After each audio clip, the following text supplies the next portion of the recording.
Before we get started, I do want to take an opportunity to thank this beautiful space at the Bellevue School Center. They opened in September, so I'm going to give the floor to our host, Ricardo. Ricardo, please. Thank you. Good evening, everybody. My name is Ricardo Macias. Thank you so much. I'm Director of Community Outreach with the Bellevue School District. This is our welcome center, the space that you walked into, the space that was designed by community members over the period of 1 year. We're so excited and honored to have our candidates here, as well as members of our community, be present for this special event. And we're just really, truly honored that you're here. As you're here, please know that this space, the purpose of this space is to welcome our community in any way possible. So we're thrilled to have you here. We're really excited to be hosting you, and I hope that you have a great evening event tonight. Thank you so much, Ricardo. And this is a great reminder to please remember that we are recording this session. So if you have to get out of your seats, please be mindful of the cameras and make sure that you don't block the camera. So thank you so much for, again, being here today. We're going to get started. We have a pretty packed agenda. So with that said, good evening, everyone, and welcome to the Housing Equity Candidate Forum for Bellevue. As we gather to focus on housing and community, we begin by acknowledging that today is Indigenous Peoples Day and recognizing the first people who call this region their home. Please join me in acknowledging the many Coast Salish tribes, including the Duwamish and Snoqualmie, for their leadership and ongoing care of this unceded land. May our conversations and actions reflect a shared responsibility to build inclusive, rooted, and respectful futures together. Thank you so much to the candidates for being here today and everyone else for joining us. All candidates were invited to attend this forum, and look at this, everyone showed up, so thank you so much for coming. This session is meant to be as a resource for the upcoming 2025 general election. In alpha order by position, we are joined tonight by the following candidates. We have here Vishal Bhargava, we have Paul Clark, Nareen Breyer, Conrad Lee, Pradyuman Dash, Jared Newenhouse, okay, Matthew Risch, Claire Sumadiwiraya, Nicole Myers, and Lynn Robinson. My name is Scarlett Lever Ortiz, and I will be your moderator this evening. I am an urban planner with over 15 years of experience in the government sector, and I have worked for the Chicago Housing Authority and the King County Housing Authority. I recently served in the Planning Commission for the City of Bothell and work in King County's Executive Department supporting the Civil Rights Program. And it is truly an honor to help facilitate today's conversation, so thank you again. This educational event is presented by the Eastside Housing Equity Coalition, which includes Indian American Community Services, Eastside for All, the Housing Development Consortium, and the Muslim Community Network Association. Thank you. Hello.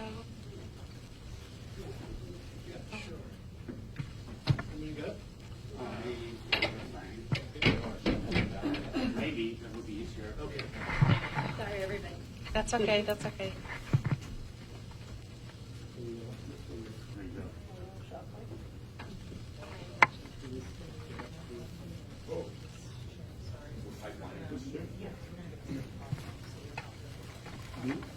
Yes, we'll have you sit right here in this chair, and then this chair probably will sit. Yes.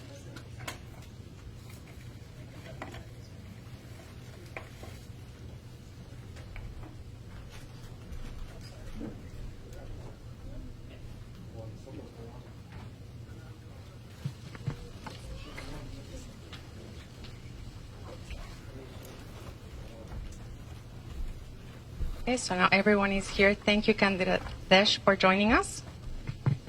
Okay, so to get started, I will pose questions to each candidate, alternating who answers first.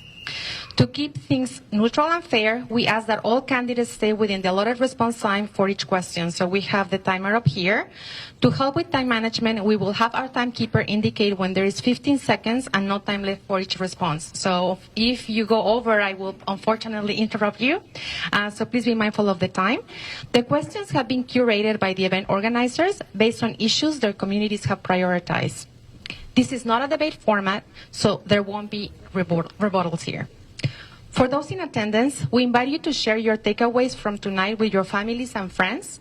We appreciate your feedback, and please use the QR code on the monitors that is going to show up in maybe like a little bit later, where you can submit your impressions and thoughts. So let's get started. We're going to begin with introductions.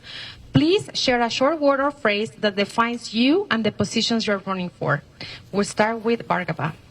Okay, I don't know if I need to use the mic. Can you hear me at the back there? Yes. Okay. It helps for the recording, though. It does help Yes, with the thank recording. you. Let me see if I can turn this on. Can you hear me still? Is it better?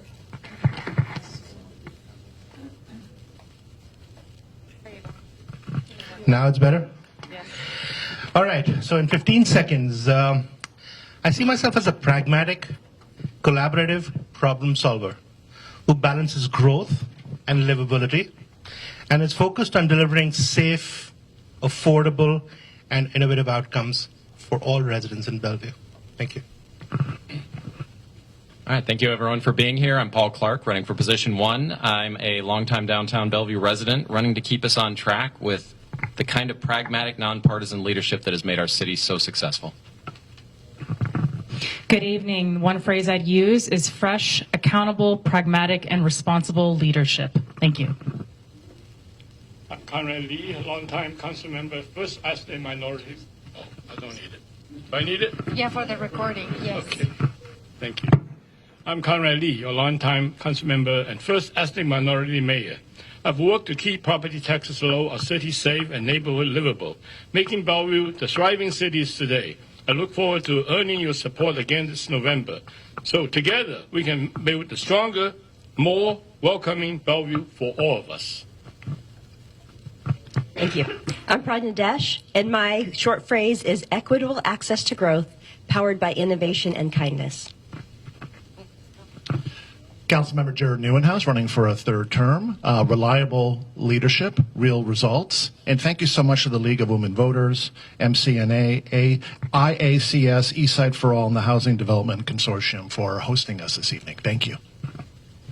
Hi, I'm Matthew. Thank you all for coming. I would say as housing has gone more expensive in Bellevue, as we can all tell by property taxes, it's important to be able to provide for those who want to live here because they work here but can't.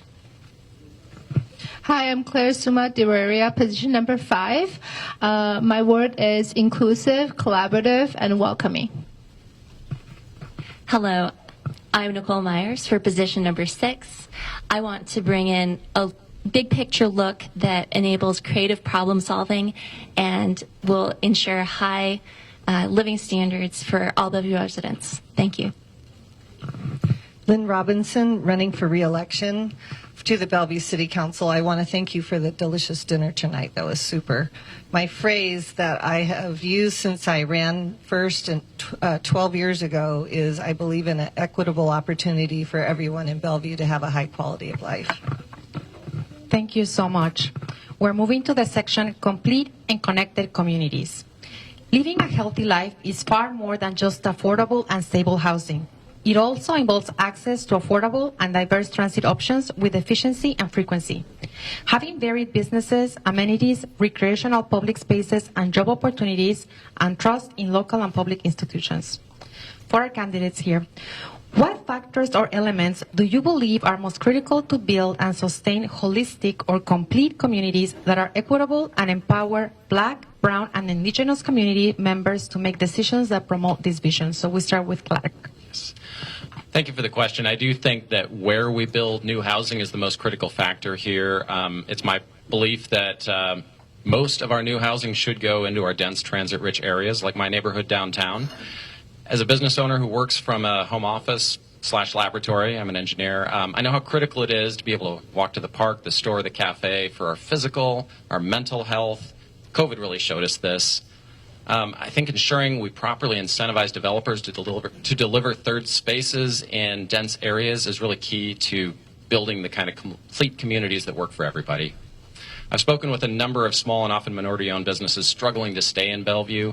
That's why I support density bonuses to encourage developers to include commercial space for small and community-serving businesses like the kinds we already have for affordable housing. Just think these are crucial to our Light Rail comes online, I really look forward to a community that can really grow out of this with walkability and transportation options for everyone. Thank you. I think this is a critical, can you hear me? Mm-hmm. Okay. I think this is a critical question because we import 89% of furniture. Can you all hear me now? Okay, better. Sorry about that. Okay, so we here at Bellevue import 89% of our workforce. A complete community means offering housing that's accessible and affordable for those who serve and protect Bellevue but can't afford to live here. But it doesn't stop there. Designing complete communities means you walk outside of these homes and you walk past a ethnic market that serves empanadas, and then you walk next door and you grab some Arabic coffee with grounds that were created in Ethiopia, with two Ukrainian grandpas outside arguing politics. It means affordable retail space for small and local businesses. It has to be human-centered. We have to have third places, and what comes to mind is Crossroads that Ron designed back in 1969 when he was developing the area.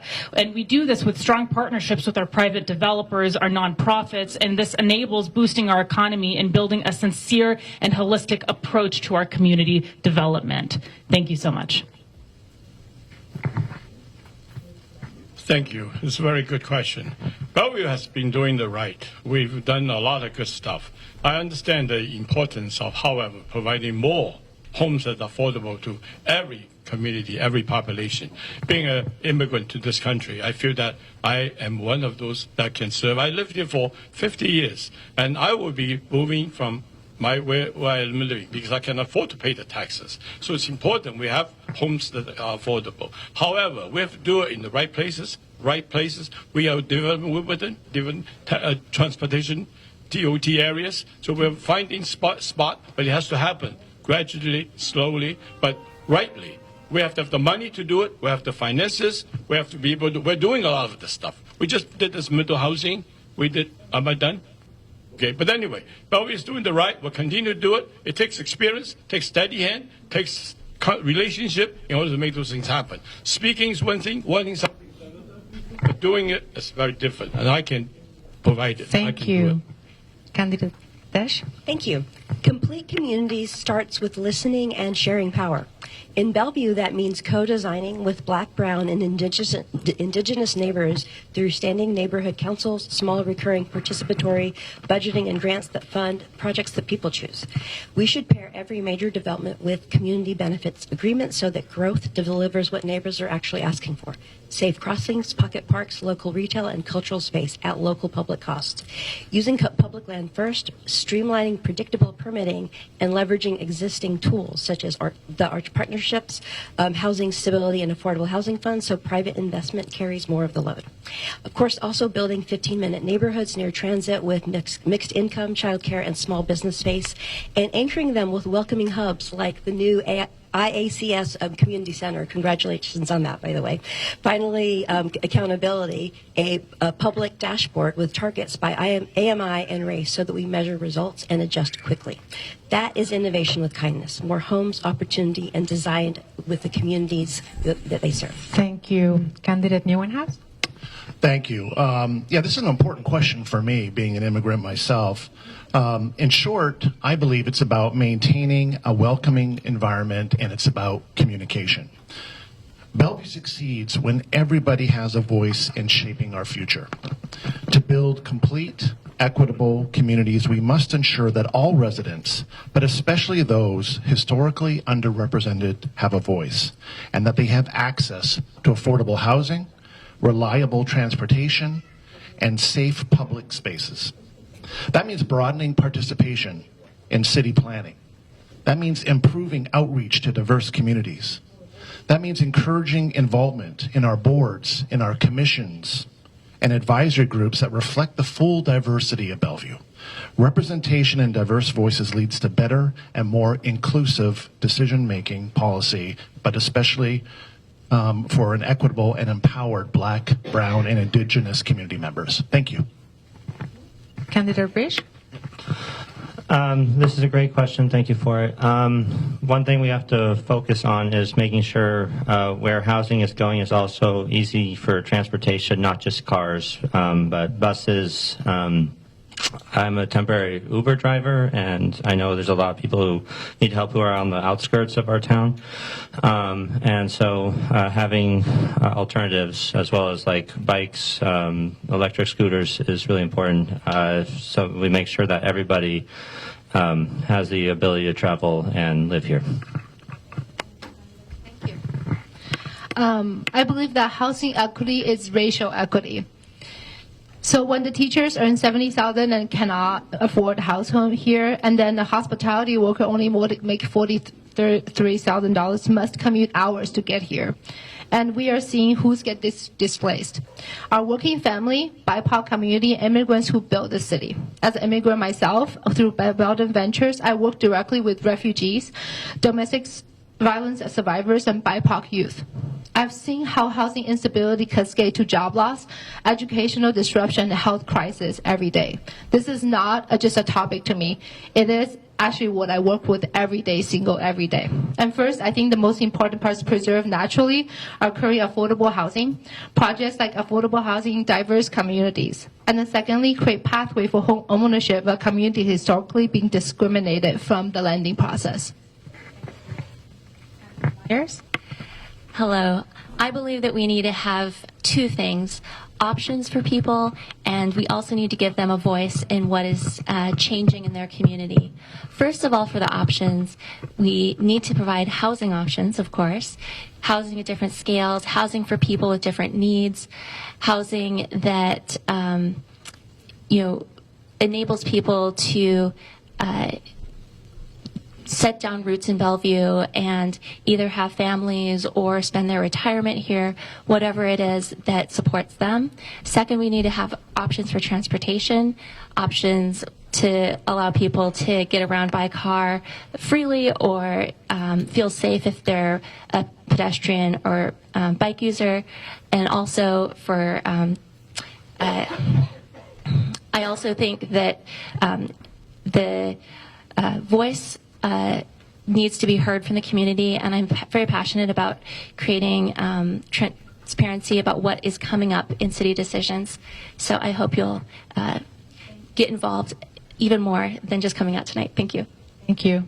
Commissioner Robinson? I think what creates a holistic and complete community is intentional and equitable investments into public schools, public safety, access to parks and green spaces, having clean utilities, food security, stable housing, multimodal transportation choices, and making sure that everyone has a voice that can be heard, that they can weigh in and we can respond to.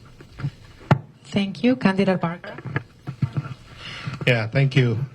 Building truly complete and equitable communities starts with community empowerment and community involvement. Sorry. May I start again? Okay, I'll say it again. Building truly complete and equitable communities really starts with community empowerment and community involvement. This means ensuring Black, Brown, Indigenous community members have a seat at the table. For Bellevue, this means creating spaces where Indigenous communities have a real voice in shaping housing, transportation, economic development opportunities, with partnerships with trusted community organizations, language access, and participatory budgeting. We have many such organizations in our community. Some of them are hosting us for this event today. We also need to invest equitably, directing resources to neighborhoods that have historically been left behind, improving sidewalks, access to transit, housing affordability, where the need is the most. Lastly, most importantly, complete communities are not just about inclusiveness. It's also about creating a feeling of belonging, where everyone feels they're seen, heard, and have access to equal opportunity. When we create equity in how we plan and decide, we build a Bellevue that will truly work for all of us. Thank you. Okay, so the next section is community stability and anti-displacement. There is a clear connection between community health. Yes, the next section is community stability and anti-displacement. There is a clear connection between community health and the ability of people to stay in place. Stability helps people deepen their relationships, keep consistent schooling for their children, and age in place, as we see housing costs continue to increase across the Eastside. It is becoming harder for many individuals and families to stay in place. This need is so salient that Bellevue's comprehensive plan identifies several policies to address anti-displacement and community stability. For example, Bellevue has a policy HO32 to develop strategies to minimize displacement of marginalized populations such as rental, evictions, and foreclosure assistance programs. The question is, what is your top priority to remove or address barriers to enable Black, Brown, and Indigenous community members to stay in our rapidly growing and increasingly expensive neighborhood? I'm going to start with Candidate Breyer. And I think I skip a question, right? No, you're good. Yeah, when it comes to this question, I believe that we're going to need a multi-pronged strategy here. In Bellevue, we only have roughly about 520 listings available across the city with a median average price of $1.5 million. If we abide by first principles of the market here and increase housing supply, we can see that market rate come down naturally. I believe in empowerment through ownership.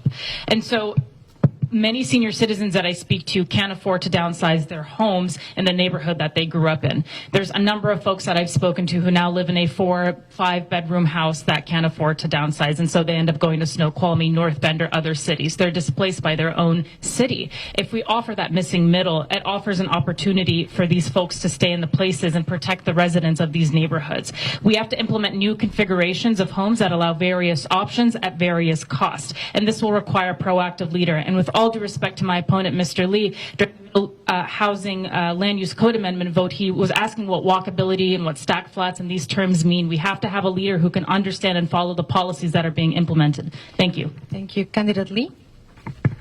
Well, my opponent's again attacking me for something I just want to remind you that this is not a debate, so we're just no rebuttal. So if you can just answer the question, that would be great. Thank you.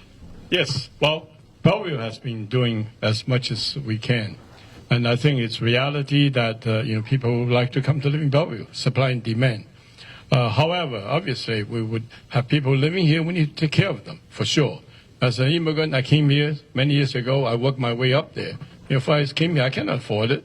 But I work hard, and the opportunity stays. And the city is doing a lot of things to make us welcoming. As I heard that people like Bellevue, people can eat Bellevue. That doesn't mean that we cannot do better. We can. We're a long way from equity, honestly. That's why I've initiated a cross-culture center project. It's when people are working separately, no matter who you are, no matter how much you need, your voice is not going to be heard. We're talking about having a seat at the table. How do you get a seat at the table? We need to help them. We need to provide them capacity, build them, and enable them. So we need to break down those barriers. To do that, we have the voice. We have voice working together. Thank you. Thank you so much. Candidate Tech. Thank you. HO 32 is right to name displacement as a serious problem. My top priority is to build affordable transit-linked housing so that families can stay close to jobs, schools, and services. And that means using public land first around light rail and frequent bus corridors, as well as setting clear by right standards and fast, predictable permitting for income-restricted homes. We should pair that with modern tools that stretch every dollar. Deeper MFTE where it pencils, density bonuses tied to long-term affordability, and acquisition rehab of at-risk, naturally affordable apartments near transit. And to keep neighbors stable while we build, we need to fund navigation help and legal aid, targeted emergency assistance, and culturally rooted outreach through partners like IACS and the Welcome Center where we are right now. Finally, we need to publish a clearer dashboard, homes delivered by AMI, near transit locations, and time to permit, so that we stay accountable and fix bottlenecks fast. In short, Thank you so much. Thank you. Candidate Newhouse. Thank you so much. Yeah, affordability is the biggest barrier, especially as it relates to housing, but it also touches so many other areas of daily life. This has been a priority for this council since 2017. And we continue to make great progress, but more needs to be done, and I'm very excited about our next right work, which includes everything from allowing expedited permit processing, allowing for affordable housing on faith-based properties, a real push for workforce housing. So we have doubled our affordable housing, but much more does need to be done. So my priority is to expand those housing options so that families who work in Bellevue can afford to live here. That includes a targeted affordable housing and growth centers near transit, incentives for mixed income development, and supporting nonprofit housing providers who are already serving diverse communities. Stability starts with housing that people can afford in neighborhoods where they feel connected, they feel supported, and they feel inspired. Thank you. Candidate Rich. A big thing is continuing to have conversations with each other about our needs when it comes to housing. As someone who has grown up here pretty much my whole life, I've seen property go up sometimes 10 times the amount that my parents bought theirs for in '94. And I worry for the future, and I know these guys have done wonderful things. Is that I won't be able to afford the property taxes on my parents' house when the time comes for me to pay that. Yeah, there's a lot of conversations that have to be had. Again, a lot of what has been already said is building homes near transit or provide transits that have been taken down to be renewed. Thank you. Thank you, Candidate Sumadiwai. Hi, I understand that affordable housing is not just building houses, it's about building community. So when we build affordable housing without supportive service, it does not work. We need to be going to the community, engaging to ask what's needed the most for our community, especially our diverse community. That we have including case management, transportation access, and employment connections. So we need speed and also sustainability because streamlined permitting means we put more roof over kids, every kid that's living the street right now.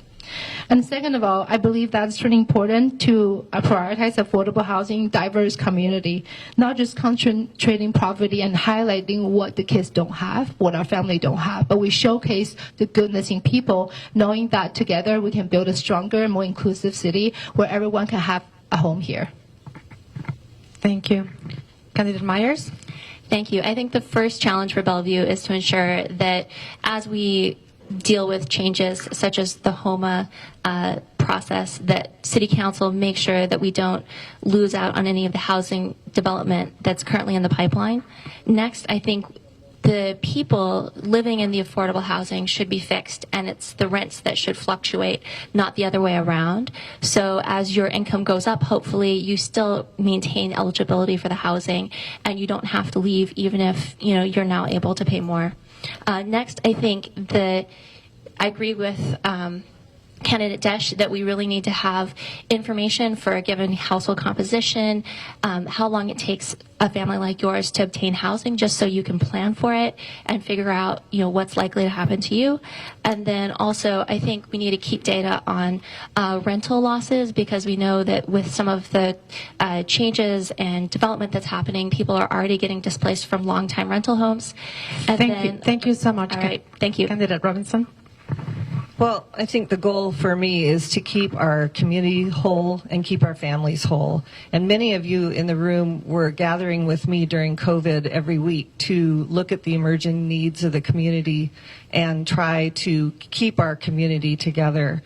We did not do an eviction moratorium during that time. Instead, we did rental assistance because we understood from the Housing Justice Project that people would be left with so much money that they owed at the end that it would be better just to pay their rent. And that is something that I have advocated to keep going on with our human services. And that combined with education, job training, mentorships, creating housing of all affordabilities, and really implementing our affordable housing plan and updating it so that we can keep people housed and provide people with the housing they need. Thank you so much. Yeah, thank you. Let me be clear. Bellevue has an affordability crisis. Good work has been done, but there's a lot more to do. One of my top priorities is to make the city more affordable and inclusive. The first thing we have to do is increase the supply of housing. We need to expand more middle housing options, preserve existing affordable homes, and partner with nonprofit and faith-based organizations to create housing opportunity production. The second thing is housing diversity. That enables more housing choice, and choice, for me, is empowerment. This includes allowing many different types of houses, something I pushed for as part of the Middle Housing Ordinance in the City Council and worked for a couple of years on the Planning Commission. But affordability just isn't about rent or mortgages alone. It's about transit access, good jobs, neighborhood stability, investing equitably in infrastructure, protecting renters from displacement, and ensuring our growth strategies reflect our voices of the most impacted in the community. If we want Bellevue to be diverse, we have to make sure everybody can stay here. Candidate Clark, thank you. So we do need to treat displacement as a real and urgent threat, not just for current renters, but for seniors, working families, longtime residents being priced or taxed out of their neighborhoods that they've called home for decades. That means strengthening and expanding rental assistance, as has been commented on. Utility support is also a key part of that. These are the fastest and most cost-effective way to keep people housed. We also need to invest more in preserving existing naturally affordable housing. Buying and rehabilitating older buildings, especially naturally affordable ones, is a critical tool to protect deeply affordable units, especially at the 30% AMI level and below. It's much less costly than building new, and it prevents the churn that destabilizes families and schools. But we can't ignore another form of displacement, rising property taxes. I've heard far too often from seniors at the door that they're being forced to sell, not because of rent hikes, but because their tax bill keeps going up. Anti-displacement means protecting them too, and ensuring affordability policies don't leave them behind. Thank you, Candidate Clark. We're moving to the next section, revenue and funding. Financial returns from low-income housing development are not high enough to incentivize traditional banking institutions and housing developers to finance and construct despite the community need for below-market housing. Subsidy is necessary to address the lack of availability for below-market housing.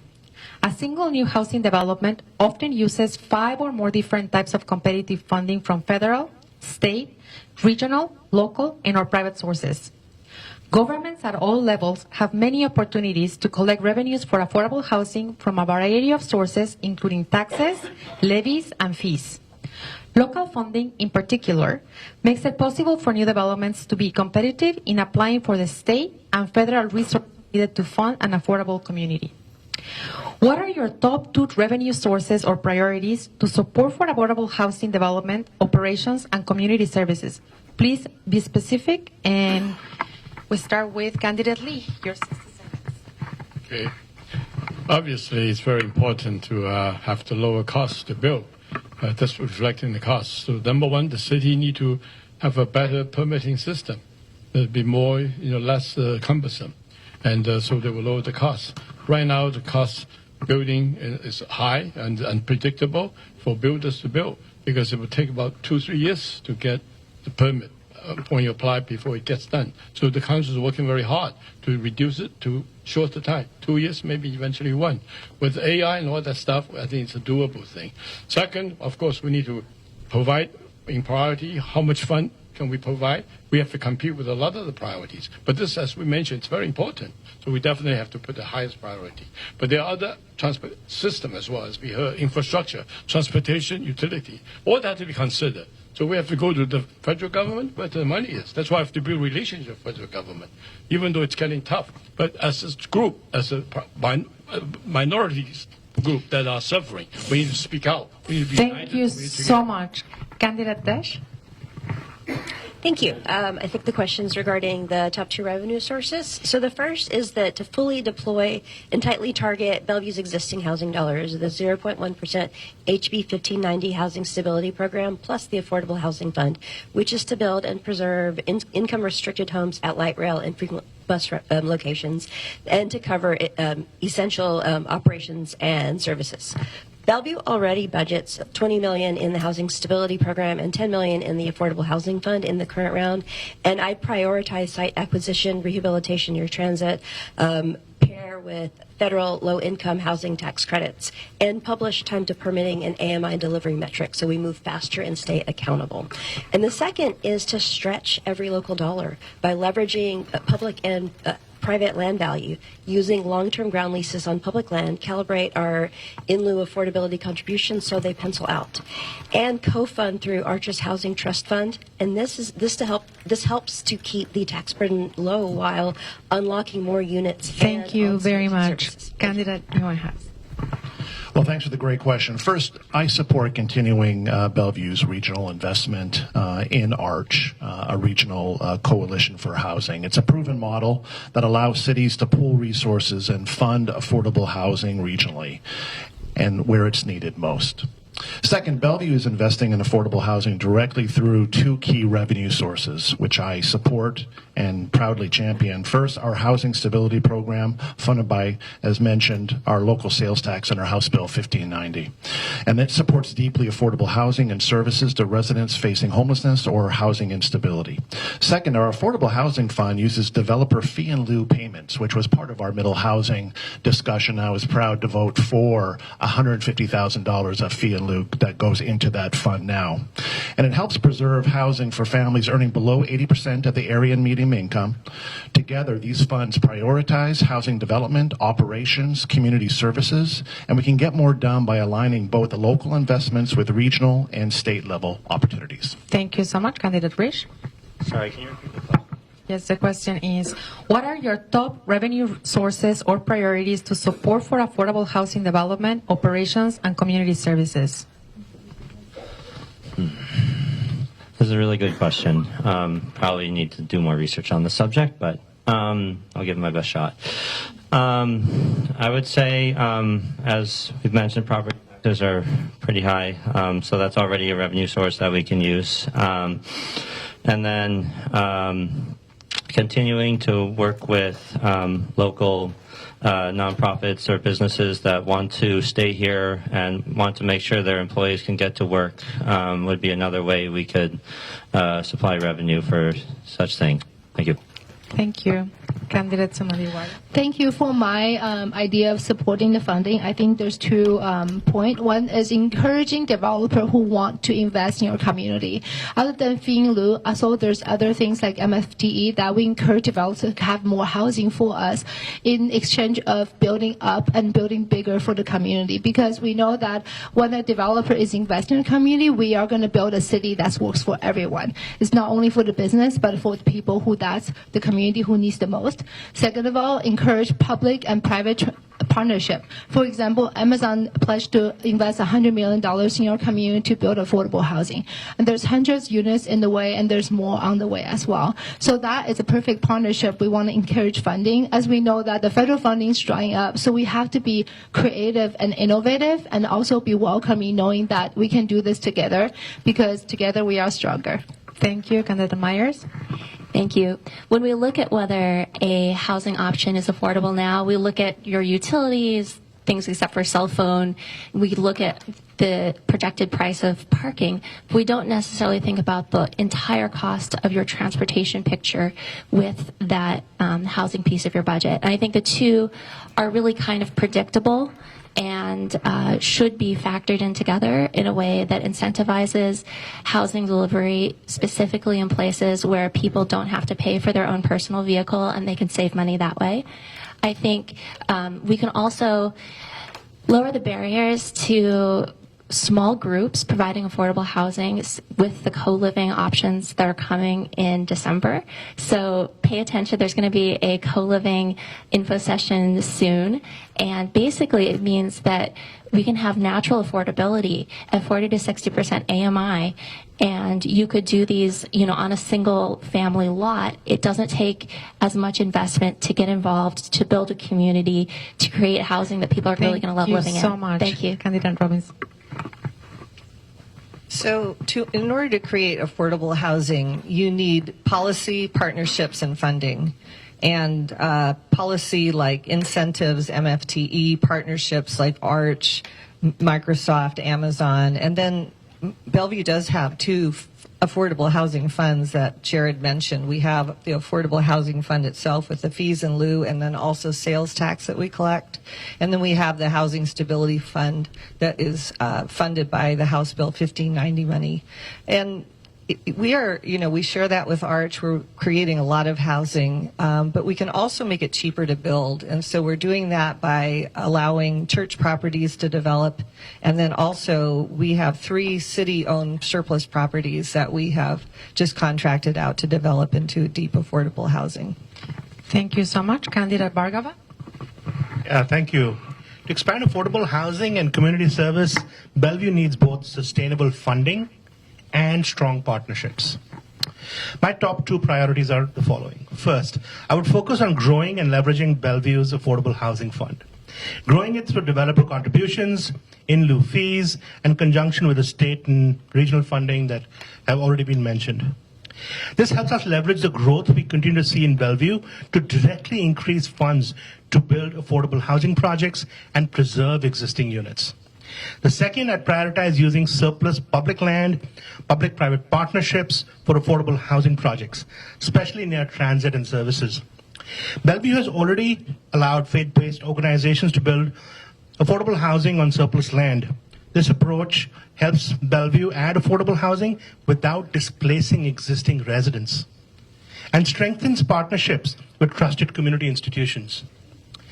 When we align land use, transit, and housing goals, we get more impact for every dollar we spend. Thank you so much, Candidate Clark. Yeah, it has been mentioned already. I do think that the fee and lieu programs developers pay are a powerful tool to help us stabilize and otherwise preserve naturally affordable units that would otherwise be redeveloped, helping people stay in place. I do think the MFTE, as also previously mentioned, is a great way to partner with developers and provide the incentives that not only produce affordable housing, but also get projects off the ground. Because one of the things we can't lose sight of is that our efforts to promote affordable housing can't get in the way of actually developing new housing. And sometimes if we don't calibrate those incentives correctly, we get no housing of any kind whatsoever. And that's something we need to keep our eye on. Thank you so much, Candidate Breyer. Thank you. This is an incredibly important question, especially as we're discussing revenue, because we know the federal government has been cutting money to us here in Bellevue, and I'm the only candidate in this race that didn't donate $50,000 to Donald Trump. So when we're talking about revenue in Bellevue, we have a unique advantage here of leveraging public and private partnerships. It was Amazon that actually set aside $100 million towards affordable housing. It was our private developer, Kevin Wallace, who alongside David Bowling here stepped up and from his own funds equipped the shelter with critical safety features that it needed to operate year-round. So it's important that we remain in good standing with our businesses. I am also a strong believer in fiscal responsibility, and so we get these fee and lieu funds from the developers in the Affordable Housing Fund, and that in conjunction to our public and private partnerships are 2 sufficient forms of revenue for the time being when it comes to attacking affordable housing. Thank you so much. Thank you so much. So the need for affordable housing also includes those who make low or no income and require supportive services and specific help. The need for supportive housing and services often exceeds what exists in our Eastside cities. Now you have 30 seconds to answer the following question. How will you navigate strong public opinions against new revenue and the use of funds for low-income housing or homelessness responses? We're going to start with Candidate Desh. Thank you. Thank you. Well, I respect taxpayers' concerns, but also the utmost importance of the goal of building affordable housing. I'm a startup founder who's used to achieving more with less, and I bring that mindset to everything that I do. So we prioritize existing dollars first, run pilot projects with sunset clauses, and use pay-for-performance contracts. Then we publish clear dashboards, time to permit, cost per unit, school stability, and exits from homelessness. Then when people see results, accountability builds trust. And that's how we deliver transit-linked affordable housing. Thank you. Candidate Newenhouse. Thank you. Well, Bellevue residents want a plan, a budget, a timeline, and clear metrics to evaluate the success of any program. And they want to be included. So it really starts with transparency and results. Bellevue residents are generous, but they want to know where their tax dollars are being used effectively. During my time on the council, I focus on accountability, funding programs that deliver measurable outcomes, and partner with organizations that demonstrate success. When people see visible results like families moving into stable homes, they're more than willing to support continued investment. It's about showing progress, not promises. Thank you so much. Thank you. Candidate Rich. As mentioned in the last question, partnerships with nonprofits and corporations around here are probably the way to continue housing projects to be started and completed so people can move in. Thank you, candidate Sumade. Do you mind repeating the question? Of course Thank not. you. How will you navigate strong public opinions against new revenue and the use of funds for low-income housing or homelessness responses? Thank you. So I'm a proud board member of Porch Light Men's Shelter at Eastgate. And David was the one who recruited me. And thank you so much. You know, when we look at shelter, I think we tend to have a bias toward the man and woman that's going through that. But we are just one paycheck away. So I made a great friend from the shelter. And he was the most amazing person ever. He passed away even though he was moving to permanent housing because the trauma experienced on the street. This is a human. It's just like everybody in the room. I think that's how I approach the conversation. Thank you very much. Candidate Myers? I think that as we hopefully develop greater transparency about the length of time it takes to get people into housing, the fact that we do have a compassionate community will help people see the need for additional support for individuals who need housing. And I think Bellevue does care so much. You know, we've already invested a lot, and if we can just make the case that we would be using those funds well, and that it would really make a difference in people's very lives. much. I think there is that. Candidate Robinson. I would just say I think I've already been through this. You know, I led the charge to collect the 1590 money for Bellevue on our own instead of having the county collect it because I knew that we had so much need here and we could partner with Arch. And that was a very controversial decision, which I really am glad that we got through it because we have a dedicated funding source for supportive housing of $8 million a year now. I also ran for re-election last time while the men's shelter was being permitted, and there was a lot of nasty opposition to that, and I pushed on anyway, and now we have a men's shelter, we have Plymouth much. supportive housing. Thank you. Candidate. Yeah, for me, it's transparency and accountability. I agree, people in Bellevue do want to know where their tax dollars are being spent, and they're being spent wisely. The key is being transparent and showing real results they're getting with those investments. Clear metrics that everyone has access to. It should be clear that when we invest in affordable housing or homelessness solutions, it's making a difference in our community to make it more equitable, safer, and stronger. When folks see the money that's being spent is making a difference, we will get the buy-in and the support needed. Thank you so much. Candidate Clark?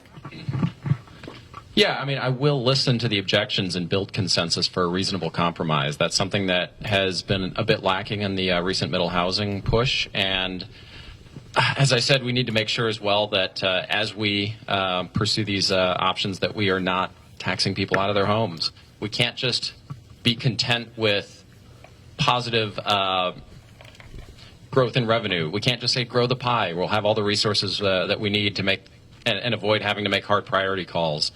There are going to be trade-offs. We need to communicate them clearly, transparency, and take the heat if necessary. Thank you so much. Candidate Rick?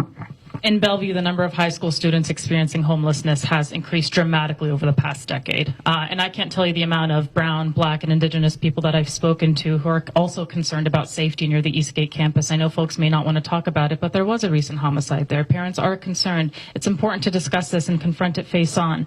But proactive leadership here is really important. Plymouth came forward and talked about the necessary changes they're going to make to ensure that never happens again. So if we're operating at an excellent standard and ensuring the good neighbor agreement that's in place, we can use data to reconcile a lot of the opposition and rightful concerns that residents might have. Thank you so much. Candidate Lee? Well, nothing happens unless we have responsible fiscal prudence. We need to have money to invest. That's what we talk about. It's an important area that we need to invest, so there's no question about it.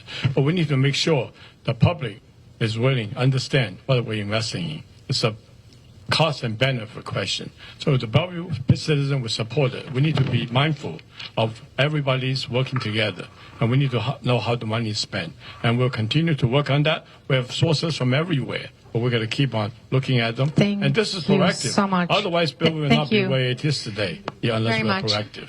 Okay, so we're going to go now into a short answer question. So this is going to be so much fun. So they have 5 seconds to answer yes or no to this question.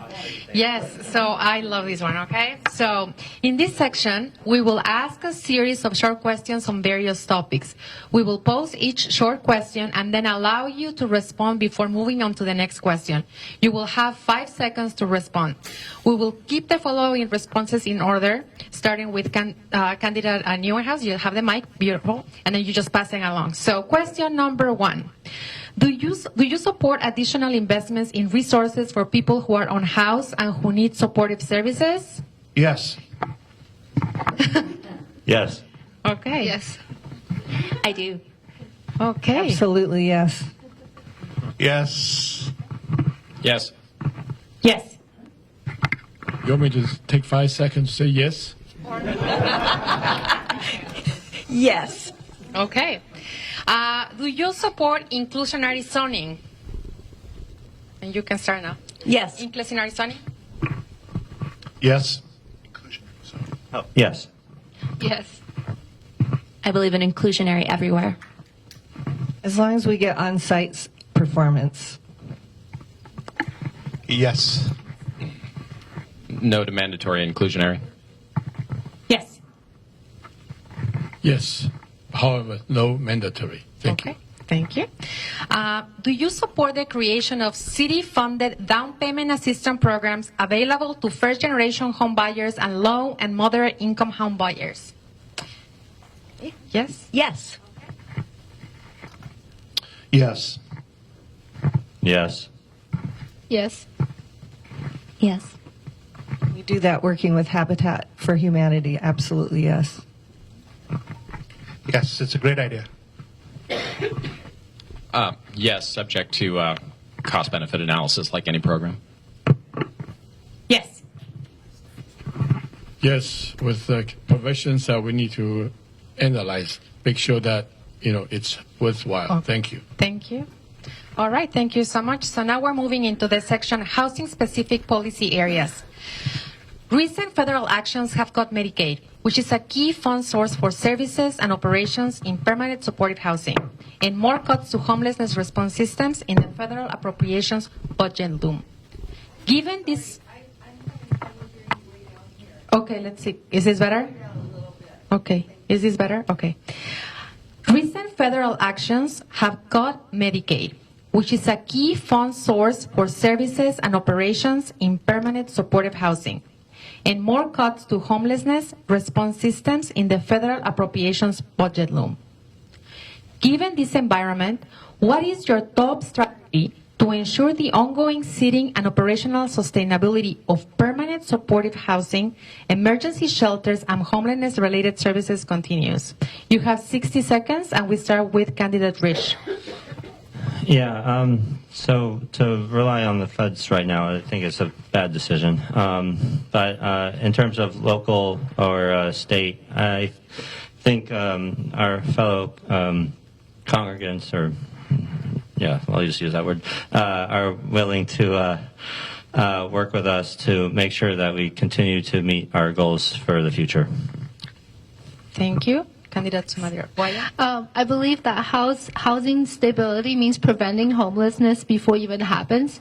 So emergency rental assistance that someone lose a job, and mediation before eviction, and also rapid rehousing when crisis happen. The less time we spend in the car, the less time that our children have to spend one night in the car, it makes a huge difference. It will erase all the trauma they would experience in the future.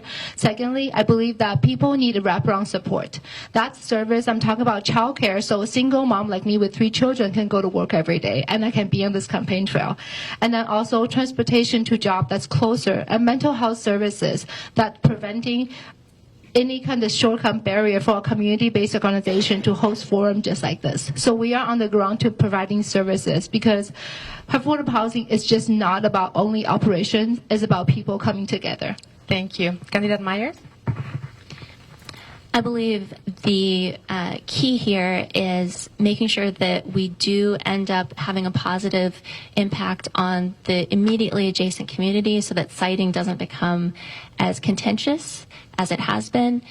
Certainly there are examples of very successful housing projects that don't bother the neighbors at all. And, you know, we as a city are taking steps to recognize some of the complaints that we've been hearing from the Eastgate area and make sure that, you know, going forward, you know, some of the impacts are lessened, and, you know, there are specific things you can do in terms of operations and supporting those sites with city resources as well, to make that something that's more successful for everyone.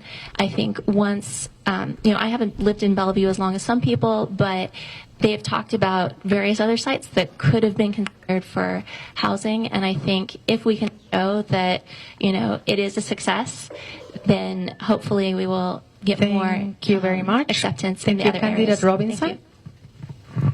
You know, stable housing is a basic need. It's not a privilege that has to be earned. We really have to devote funding to make sure that everybody in our community is stably housed. That's a generational change for families, and we have to be preventing the need for supportive housing and all the trauma that happens when you don't have stable housing that goes on for generations. So I'm really happy with our funding source through 1590. We have devoted it to stable housing, and we need to continue to do that and grow that fund as much as possible. Thank you. Candidate Bhargava? Yeah, thank you. Yes, we need to provide permanent supportive housing, emergency shelters in Bellevue. But we also need to make sure that we're keeping our communities safe. These are not two different outcomes. We have to achieve both. This means making sure that when we identify sites, we have early and open engagement with the community. We also need to set clear operational performance and safety targets. We need to ensure that our operating partners have the resources they need to provide on-site mental health support, drug use rehabilitation, even increase policing if we need to do. Make sure if the safety is getting addressed properly. We need on-site services for non-life-threatening events. We've seen a 100% increase in our police calls in Plymouth year over year.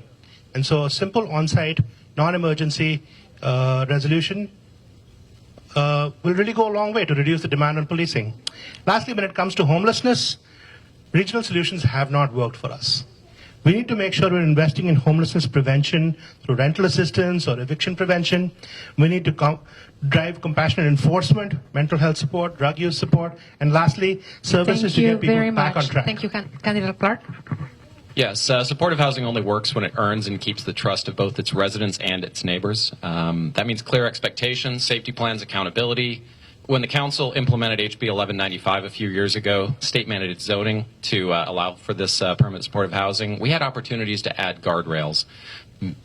Required minimum separation between sites, clear reporting standards. That was all left on the table. I think we should revisit them. And when people raise concerns, we can't just call them NIMBYs and move on. We need to listen, respond, and show that the council is engaged, watching. Security and stability in these sites are crucial to those living in them as well as those in the surrounding neighborhoods. Same goes for shelter facilities. Recent events at Porchlight have caused a lot of concern in the surrounding neighborhoods, underscoring the need for transparency and accountability there, and a focus on public safety. I'm pleased to report the Police Guild has endorsed my campaign in large part because they recognize my awareness, my prioritization, and my backing of them in dealing with some difficult situations in these areas. Thank you, Candidate Breyer. I believe we need a comprehensive community engagement framework that treats neighbors like partners. I think if we start engagement early on, that would be much better. We have to conduct genuine needs assessment with neighborhood input on design, services, and operations. And I think when we offer tangible community benefits, it's all the more easier, like public safety enhancement, mental health crisis responses.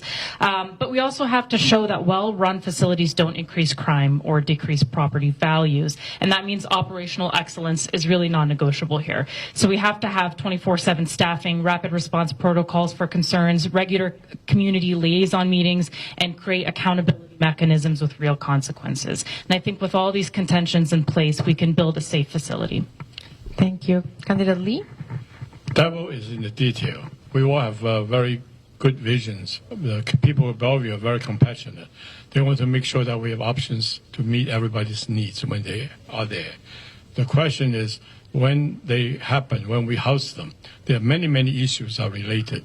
Mental health, drug use, and various other things. So we need to make sure we're able to provide those cure and provisions.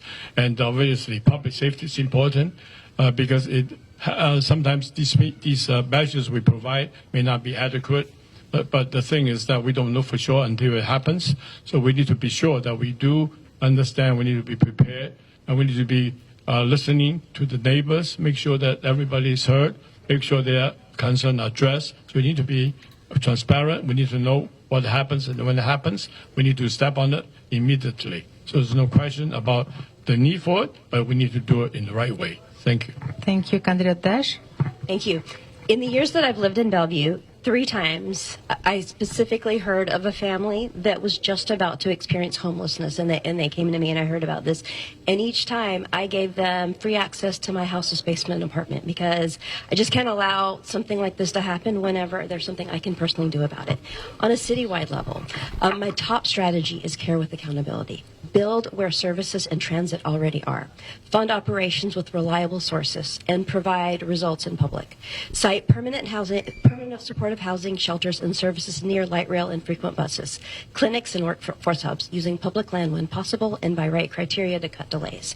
For sustainability, use operating funds such as the already mentioned HB 1590 Housing Stability Dollars, ARCH project-based vouchers, Medicaid billable behavioral health, the part that still does exist, and use multi-year outcome-based contracts so providers can retain staff. Every site, of course, needs to have a good neighbor agreement, and those agreements need to be enforced with 24/7 staffing, safety. Thank you very much, Candidate Neuenhaus. Thank you so much. Well, we need successful permanent supportive housing, emergency shelters, and homelessness-related services. We build on that success. We build confidence and continue to build confidence with residents and with businesses that this is work, and a lot of it is working. We cannot get distracted by isolated incidents. On the other hand, as what's been mentioned here, we need to live up to the Good Neighbor Agreement and always be very aware of what's happening in those surrounding neighborhoods. But I also believe in supporting and partnering with our organizations that have shown proven outcomes, like the Sophia Way and LifeWire, organizations that I've served on the board for both, and continue to provide supportive services and long-term stability. These projects work best when the community is engaged early, when the community has bought in, when the community wants to be part of the solution. Then the concerns are addressed and the focus remains on effective, compassionate solutions that help rebuild people's lives. That's what I want to be a part of. Thank you. Thank you very much. Housing is deeply linked to land use, which controls the geographic locations of housing and businesses, the types of development allowed, heights and densities, and much more. Land use also instinctively impacts who has access to what amenities and public assets. You have 60 seconds to respond. Which specific policies in your comprehensive plan do you support to ensure equitable access to housing near parks, schools, and jobs?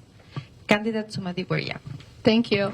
For the new range of the plan, I think something makes me really exciting is all the new projects that's coming up require our attention. So the Wilburton and then Bell Red and also Houma that's coming our way. One thing we focus on the open space that should be open to the public. As we know, our vulnerable community usually live the furthest from parks. And I'm the proud co-chair for King County Space Open Cabinet. It's a mouthful, but I'm really proud in that space because now we can learn finding funding to support our vulnerable group and work with city together.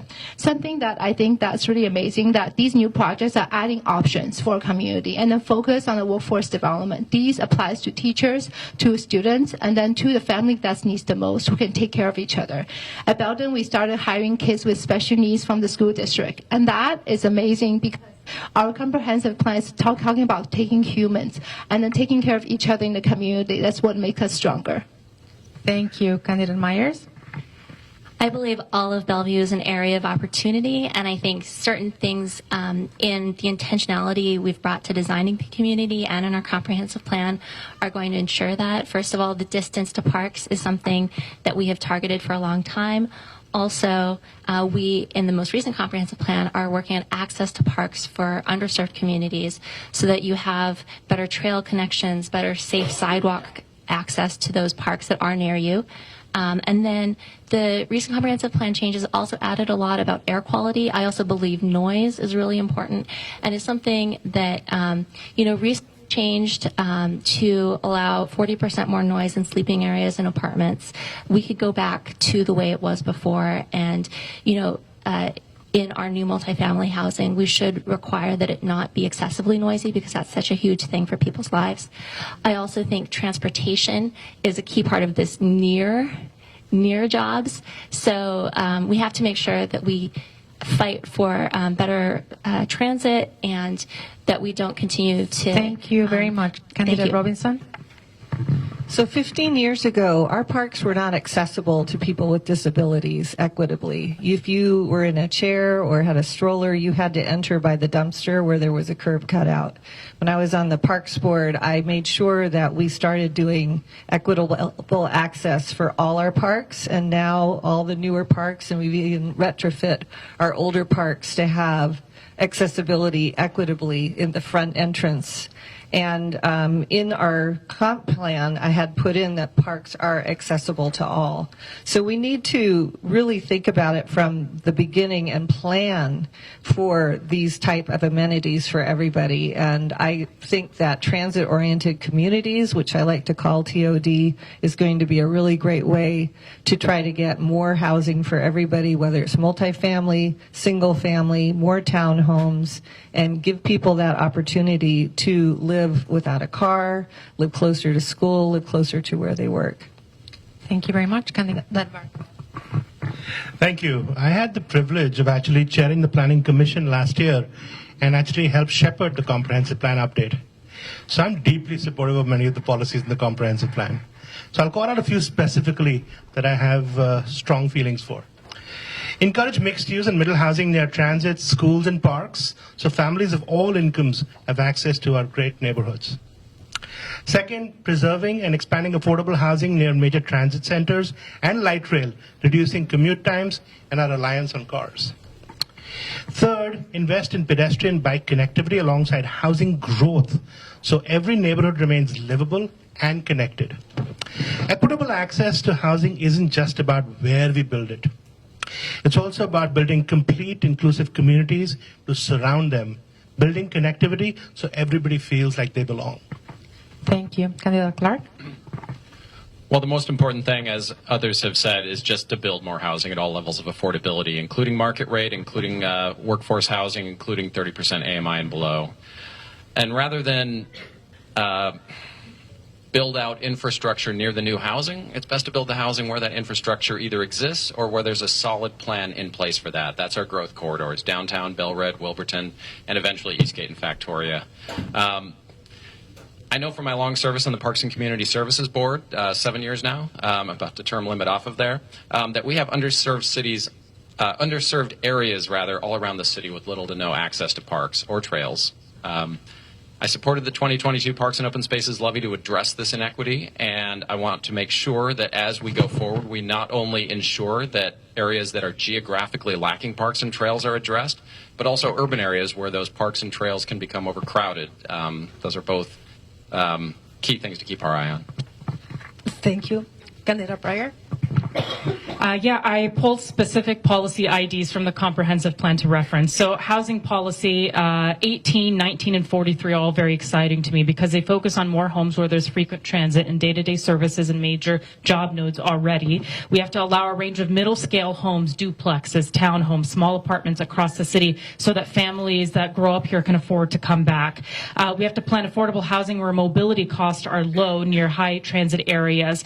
And I can bore you with more references with land use code policy ID 1, 19, 23, where we have mixed use development allowed in our city, sort of like Totem Lake, where parts of these can be affordable. And I won't bore you with more policy codes and IDs here and get too technical, but the point of all of this is that if we add more homes and different types of homes to where transit, school, parks, and jobs already are, we can protect and grow affordable options in these places and build safe, walkable, bikeable, and transit links that make daily life possible without long, expensive trips. Thank you so much. Thank you. Candidate Lee? I'm glad that my opponent has said a number of things the city is already doing. And I believe that this topic is all connected together. We have to have homes connected, we have houses connected, we have the transportation system that make it viable for people to go from place to place. So we have developed, on the realistic side, we're using TODs where this is going to happen. There are neighborhoods like Wilburton and Bellevue corridors designed and planned in such a way that they can be easily connected. In some other areas where there's no connection between transportation and land use, that's unfortunate because built many years ago. The city has grown such a scale that we have to make it work. To make it work is more difficult. So we need to work on all levels of infrastructure to make sure they're all compatible so that we can make it work for everyone. So thinking about it, talking about it is one thing. Making it work is one thing. I've been on the council for all these years that we've been making work. That's why the city of Bellevue is such a good place. People continue to come here despite of some of the shortcomings that we still are working toward. But it's important. Thank you very we're much. working toward it. Candidate Desch. Thank you. As Councilmember Bhargava pointed out, Bellevue's plan points towards the way. So I support H.O. 32 to minimize displacement, to keep families stable, and H.O. 33 to deliver homes affordable across incomes. And since we are naming some of our favorite land use policy, I will name 2, 4, 10, 20, 28, and 47 because they back concentrating new housing in mixed-use, transit-rich areas so people can live closer to jobs and schools. And the Parks, Recreation, and Open Space goals commit us to increasing access to parks and trails for all residents. My strategy is simple. Is use all of these policies together to zone for more homes near light rail and frequent bus and pair them with affordability tools and cite family services and small business space in those same districts. That builds complete neighborhoods where a child can walk to a park, a parent can walk to transit, and all neighbors can afford to stay. Thank you. Candidate Neuenhaus. Thank you. Well, Bellevue's comprehensive plan includes policies that promote equitable access to housing near parks, near schools and jobs by prioritizing the transit-oriented development, which is inclusive zoning, mixed-use neighborhoods, especially in growth areas like Bell Red, like Wilburton, Eastgate. This is where the density needs to go. Specifically, Bellevue's updated plan includes a citywide equity lens to guide housing and guide the land use decisions, aiming to undo past exclusionary practices, prevent displacement. Because policies support anti-displacement tools such as affordable housing, preservation, and community benefit agreements. These policies reflect Bellevue's values, our commitment to being inclusive, connected neighborhoods where residents, regardless of their income, can live near the amenities that support opportunity and supports well-being. Thank you. Thank you. Candidate Rich. I think all of these guys have said wonderful things. I'll just add with this. As someone who went to Bellevue College during the transition from community college to college, and as well as no dorms to some dorms, I know they're still working on that. It's been a great encouragement to hear friends who continue to go there or work by there to say they can afford to live on campus. And I know a lot more work has to be done, but it's wonderful to see all the work that's already been done. Thank you very much. An economist once said, there are no solutions, only trade-offs. If elected, your role will require you to make difficult decisions with complex trade-offs. You have 60 seconds to respond. How will you navigate tough policy trade-offs between things like housing, affordability, supply, and livability, neighborhood character? We start with Candidate Myers. So I think some of the biggest changes for Bellevue are going to be in what were formerly single-family areas that can now have 8 homes on a single lot. I think it is really important for all those new community members, all of the existing residents, that you do that as gracefully as possible, that you retain as many trees as possible, that you make sure that you do the work of fitting in all the services delivery, making sure that there's space for trash pickup, making sure there's space for pedestrians, making sure we have comfortable streets for people to walk and bike on. And things like that are going to be the thing that draws people to these neighborhoods. We know there are trade-offs in terms of, a little bit of distance from transit or jobs, but there are so many beautiful neighborhoods in Bellevue that could potentially have really lovely housing at different scales. So as a city, we have so much control over exactly how that gets rolled out. Thank you so you. much. Candidate Robinson. So you're asking how we're going to kind of make some of the tough decisions. And I will say that whatever's good for a child is good for your city. And I lead with that. Having stable housing is good for a child. It's the best thing for a child, especially for early childhood learning. We need more housing. You've heard that said many times tonight, but it's really the bottom line. We need more housing. We're seeing in other cities across the country, like Austin, Texas, that has more housing than they need, that prices are coming way down. And you're seeing absorption and you're seeing filtering, and those are both good things. So we just need more housing. We need to get it every way that we can, and we need to have a variety of ways so that people have choices. Thank you very much. Candidate Wagner. Yeah, I agree with Mayor Robinson. We do need more housing. Navigating trade-offs between housing affordability, supply, and neighborhood character starts with listening and focusing on shared values. When I knock on the doors, I've heard a lot of people say, Bellevue needs to stay livable, welcoming, and inclusive. I believe we can do both, grow sustainably and retain what makes Bellevue special. That means adding a variety of homes, duplexes, stack flats, townhomes, and even cottages that can be adapted to site-specific needs. We also need to make sure that we have well-established design standards to balance the cost and aesthetic design needs. Another important aspect is our tree canopy. I suggest taking a no net loss approach, including planting additional street trees to make sure that we're retaining Bellevue's cherished tree canopy. That's really important. And yes, Bellevue has enough infrastructure for all the housing that we are projecting over the next 20 years. We have studied this in the EIS as part of the comprehensive plan. And Thank you very much. Thank you very much. Candidate Clark. Yes, there is no substitute for authentic engagement. We need to meet stakeholders and community leaders, but it's equally important to show up where the quieter voices are, at the door, at the park, at the neighborhood picnic. Knocked at over 11,000 doors the last 2 campaigns. Only missed 2 public park meetings on my 7 years there. You'll see me at neighborhood events around the city because showing up consistently, especially in those unexpected places, helps me better understand the community and it builds trust. It's also important that when we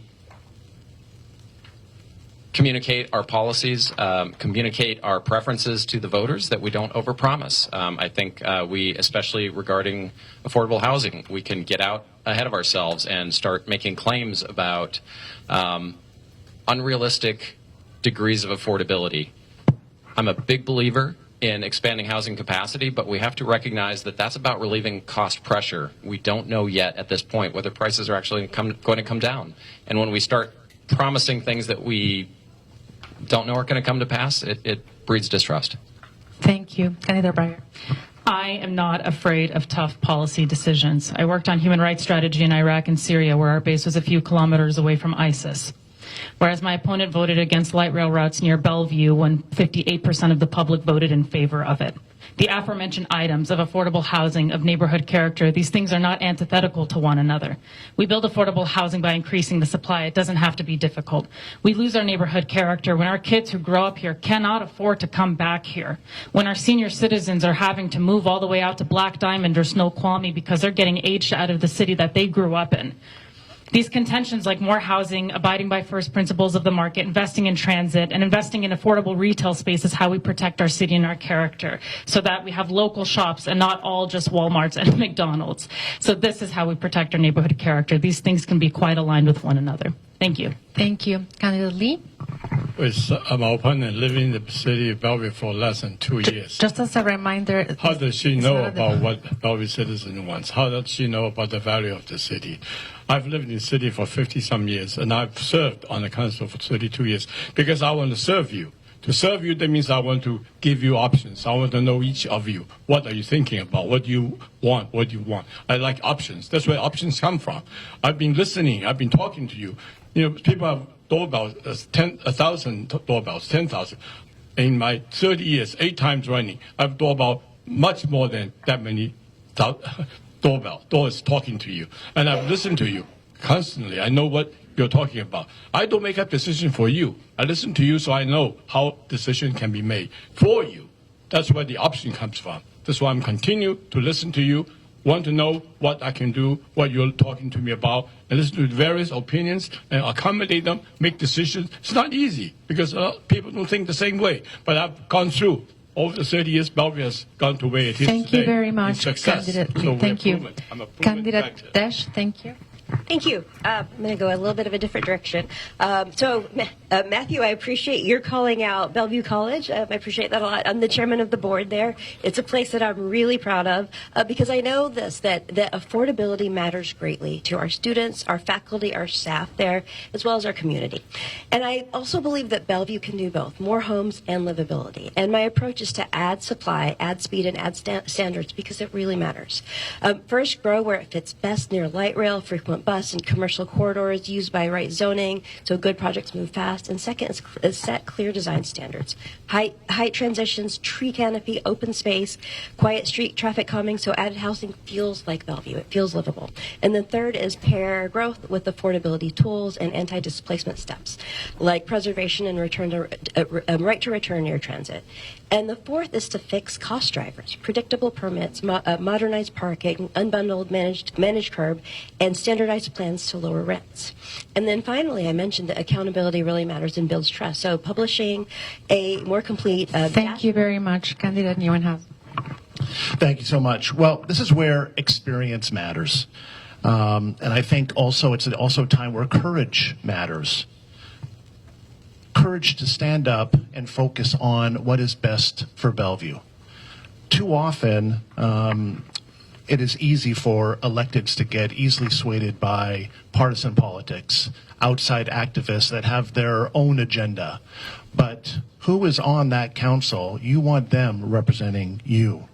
So I believe in balanced, practical solution. I believe in listening to Bellevue residents, Bellevue businesses, Bellevue stakeholders. They have a stake in this game, and I want to support them. So we need to focus on the right locations and design standards and what works best for Bellevue. I'll continue supporting housing in that transit-oriented growth areas while protecting the character of our established family neighborhoods. Bellevue's success has always come from smart planning, thoughtful growth that enhances, not replaces, what people love about living here. Thank you. Thank you so much, Candidate Rich. And always having hard conversations, which will always happen when things are important. It's important for us who are running, as well as those on the board, to listen to those who disagree with us and make sure we're not just listening just to respond, but listening to actually hear what they have to say, as well as, you know, be able to say with conviction what we want our city to continue to do.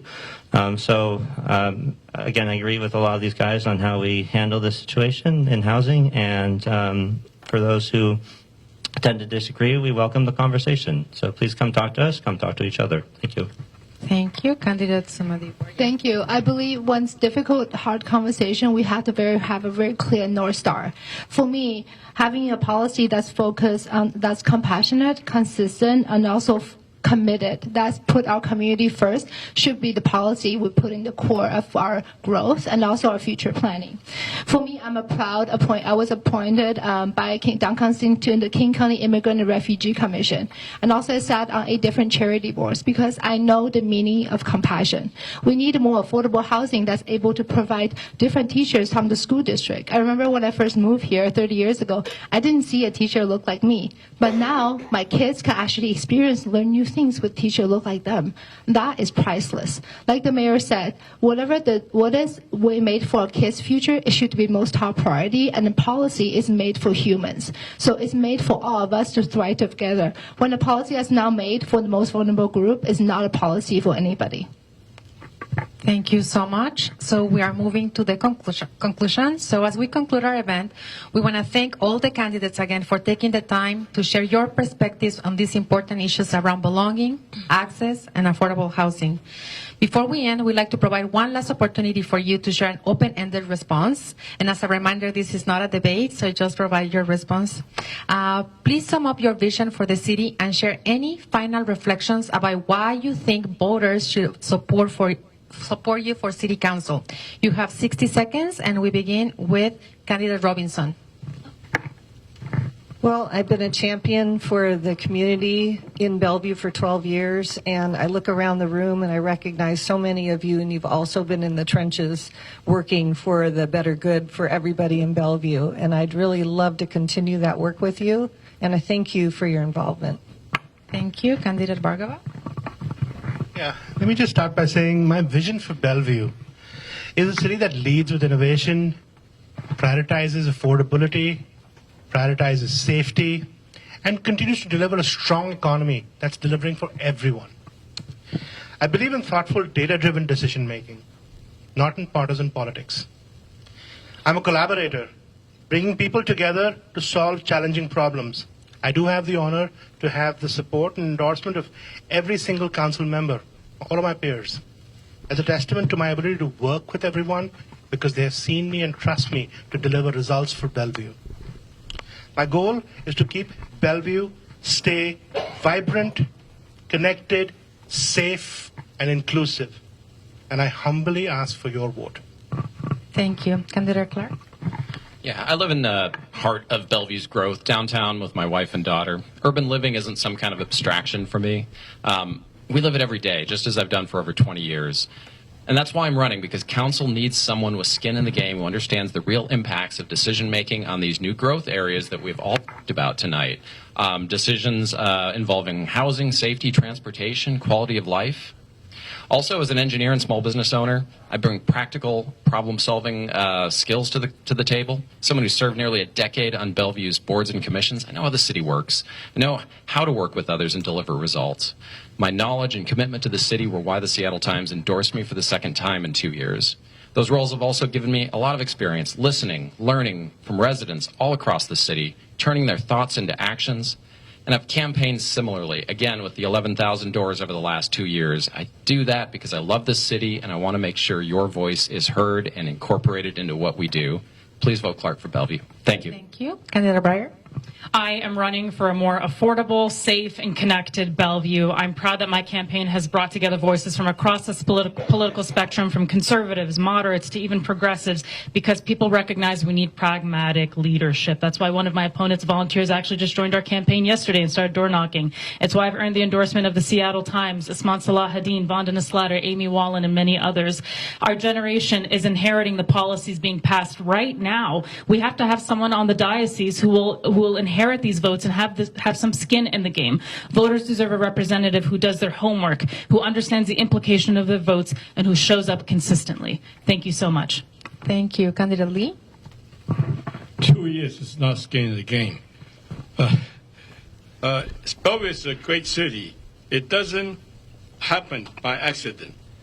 So, and you have heard many ideas. I offer more than words. I bring proven action. I'm time-tested, experienced, predictable, and proven. My opponent has none. So the choice we make today will shape Bellevue for decades. There's no time for experiment. I've helped guide Bellevue into the city we are proud to call home. And many of us have, from different countries, different cultures, different countries. We still love it. That's why we have to facing the challenge we're facing. But yeah, challenges because we are fortunate that we have people who like us for what we've done. This November, I ask for your support to keep Bellevue moving forward with my steady leadership, proven experience, and a commitment to community that we all love, that we all call home. And I'm committed. Thank you. Thank you. Candidate Dash. Thank you. Bellevue can lead with equitable access and shared innovation-driven growth delivered with kindness. My vision is a city where families can afford to live near schools, parks, and jobs, where small businesses start and scale, where growth strengthens our neighborhoods. We'll add homes near light rail and frequent buses, preserve at-risk apartments, and pair new housing with childcare, safe streets, and green space. As a startup founder and an attorney, I'm used to doing more with less, measuring what works, and fixing what doesn't work. And also as chairman of the Bellevue College Board and former U.S. State Department diplomat and a mom, I know that education and opportunity are the foundations of stability. I will listen first, co-design with neighbors so that policy is built with the people that it serves. I'd be honored to earn your vote for Bellevue City Council. Thank you. Thank you. Candidate Newman House. Thank you. Well, thank you for the conversation tonight, first and foremost. It's been an honor to serve this community on the Bellevue City Council for the past 8 years, and I've stayed focused on what matters most to you: public safety, thoughtful growth, equity, affordability, and economic opportunity. As the Seattle Times wrote in their endorsement of me, they said, hands down, Jared Neuenhuis has earned a third term on the council for his years of constructive commitment to the city and public service. I'm proud to be endorsed by a broad coalition of trusted organizations, neighborhood leaders, public officials from across the political spectrum, from labor unions and first responders to industry association and community groups. They know my record and my collaborative approach, and that I get results. And they know I'll keep fighting for a Bellevue that works for everyone. I hope you learn about me and my priorities, accomplishments, and endorsements at jaredforbellevue.com, and hope to earn your vote by November 4th. Thank you so much. Thank you. Candidate Rich. Well, thank you all for coming so much, and thank you for opening up the space to us. As one of the younger people on here, I really want young people to be represented in our discussions about what our city should look like for our future generations. And housing is, of course, at the utmost importance for this conversation. I think most of us agree on the solutions, just how we come about that it might be a little bit different. And I hope you guys will continue the conversation with each other, with us, asking us questions. And yeah, so thank you so much. Thank you. Thank you. Yes, thank you so much. You know, when I was appointed in April onto Janet's seat, it was like a dream come true. And when people ask me, what is the city council like, I would say it's everything I dream of and so much better. So I'm really honored to being endorsed by the full council because they know that I can work collaboratively with everybody. Something I'm really proud of, for almost a decade, I have been working and serving Bellevue through action, not just words. I found the first mission-driven businesses partner with 30 and more nonprofit partners. And also sitting on different boards, maybe realizing providing workforce development is the most important for the vulnerable group. So we provide training for immigrant refugees and then survivors of human trafficking, and also this year starting with kids with special needs from the school district. That means together we are in here in Bellevue. So if you want to learn about my initiative, please go to my website. I live in the Sierra. It's really great. My website is Together for Bellevue, because I believe my mission does not matter. Your voice matters the most. Thank you. Candidate Meyer. Thank you so much. I believe that the details matter so much for livability. That's why I talk about noise so much. I think it's part of housing stability because it's one of the reasons that people will choose to stay or leave an apartment. And also, I think that Bellevue has had so many wonderful surprises. I haven't gotten to be on city council, but just living in Bellevue has been surprising in so many good ways. And I think as a council, we can hopefully work on eliminating the negative surprises. So kind of a no surprises act for housing costs, housing related costs, is one thing that could support the community. And I think as we continue to grow, we just need to do it carefully and with caring for everyone, and we can create a community that really is wonderful to live in. Thank you. Thank you so much. So let's give them a round of applause. Thank you. Thank you. So, and thank you so much for coming this evening. Thank you to our organizers and the restaurant that prepared the food and market. And the food was provided to you by MCN. Remember, you please provide your feedback. The QR code is now on the screen. And thank you so much for just continuing to do the woodwork in times like this. Thank you. Thank you so much. Thank you. Thank you. Thanks for that much.